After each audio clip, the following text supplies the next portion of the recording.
Au nom du Père et du Fils et du Saint-Esprit, Amen.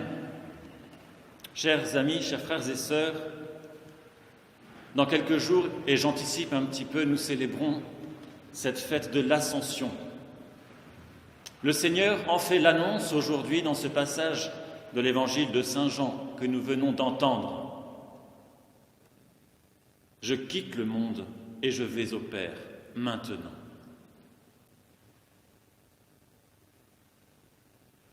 Depuis ce départ du Seigneur vers son Père, nous aussi, à la suite des apôtres et des premiers disciples, nous sommes contraints de vivre sans sa présence physique. Ils sont allés évangéliser le monde entier, suivant ainsi le commandement du Seigneur, aller et enseigner toutes les nations, les dernières paroles qu'il a dites avant de s'élever dans le ciel. Nous sommes désormais dans un âge étonnant, contraints de croire, contraints de faire confiance.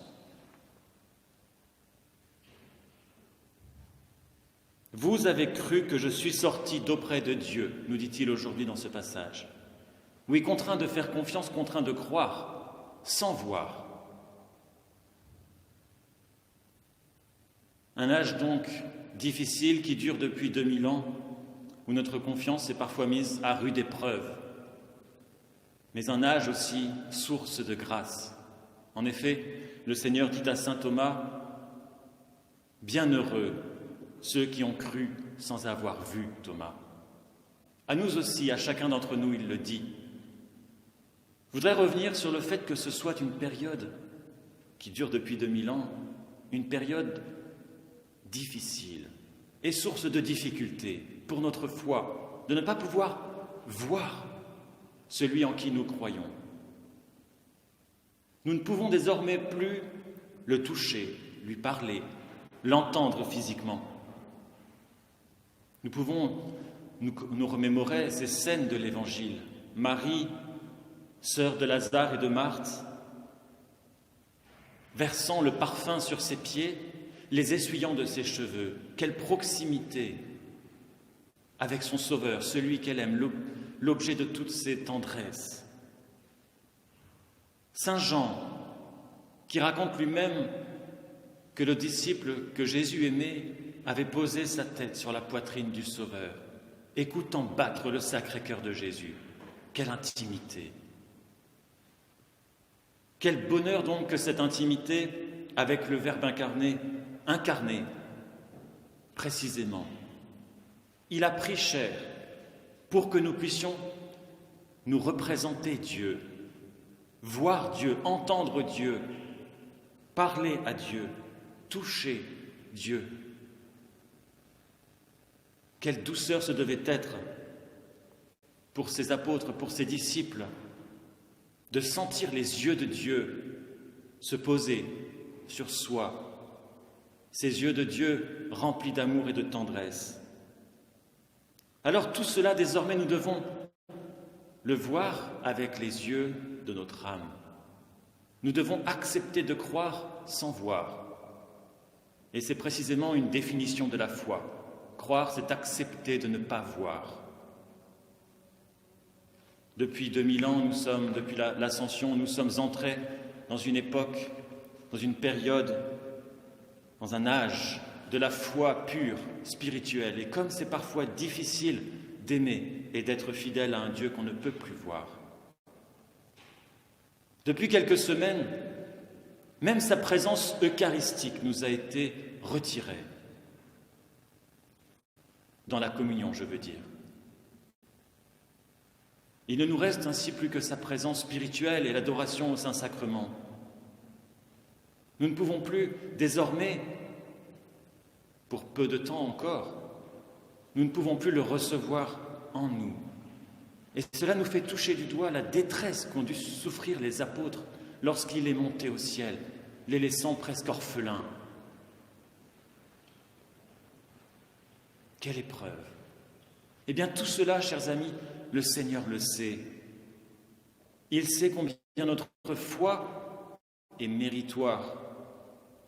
une foi qui ne peut plus s'appuyer sur les sens. Et cela le rend d'autant plus miséricordieux pour nos fautes, pour nos chutes, pour nos péchés. Que devons-nous faire dans cet âge de la foi qui dure? Nous trouvons la réponse encore en Saint Jean.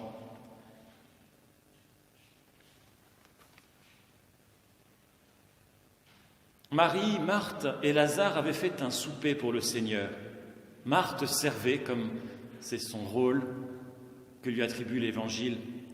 Marie, si contemplative, ayant pris une livre d'un parfum de nard très pur, très précieux, nous dit saint Jean, en oignit les pieds de Jésus et les essuya avec ses cheveux. Nous en avons parlé juste au début de cette homélie. Et la maison fut remplie de l'odeur du parfum. Alors, un de ses disciples, Judas Iscariote, celui qui devait le trahir, dit: « Pourquoi n'a-t-on pas vendu ce parfum 300 deniers pour les donner aux pauvres ?» Et Jésus lui dit: « Laisse-la. Elle a gardé ce parfum pour le jour de ma sépulture. Vous aurez toujours des pauvres avec vous, mais moi, vous ne m'aurez pas toujours. » Le Seigneur ainsi nous donne un signe de ce que nous devons faire en son absence. Pendant qu'il était là, on devait s'occuper de lui, et c'est ce que faisait Marie. Mais lui étant remonté vers son Père, c'est alors tous ces pauvres dont nous devons nous occuper.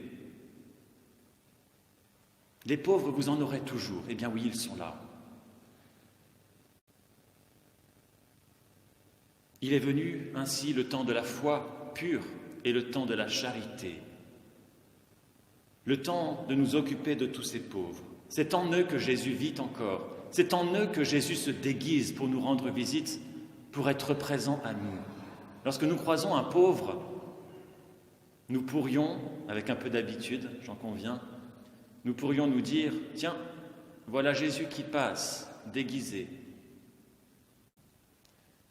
C'est ce que faisaient les saints.